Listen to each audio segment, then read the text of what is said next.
Jehoiakim had been king of Judah for only 3 years when the king of Babylon, Nebuchadnezzar, attacked Jerusalem.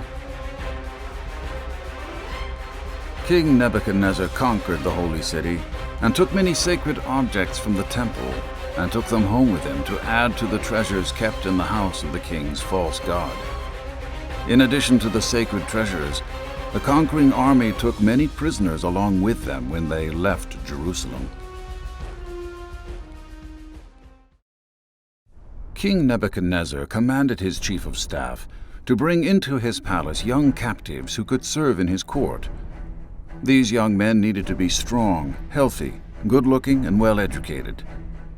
To show his favor to these young men and to keep them well-fed, the king ordered that they receive food and wine each day that was prepared in his royal kitchens. Daniel, Hananiah, Mishael, and Azariah were 4 of the young men chosen, all of whom were from the tribe of Judah. The chief of staff renamed them with Babylonian names. Daniel was called Belteshazzar, Hananiah was called Shadrach, Mishael was called Meshach, and Azariah was called Abednego. Even though Daniel was selected to serve King Nebuchadnezzar, he wouldn't eat the food from the king's kitchens because it was forbidden by God. To refuse the king's goodwill was a bold and potentially dangerous move for Daniel, but the chief of staff liked him. While he was willing to let Daniel eat different food, he worried that this diet would cause Daniel to become unhealthy. He said to Daniel, "The king will kill me if you get weak and sick." Daniel spoke with the attendant who had been appointed by the chief of staff to look after Daniel, Hananiah, Mishael, and Azariah. "Please test us for 10 days on a diet of vegetables and water," Daniel said. "At the end of the 10 days, see how we look compared to the other young men who are eating the king's food. Then make your decision in light of what you see." The attendant agreed to Daniel's suggestion and tested them for 10 days.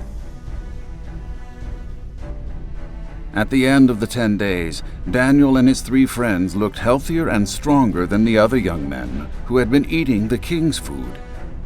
After this, the attendant fed the 4 young men only vegetables and water.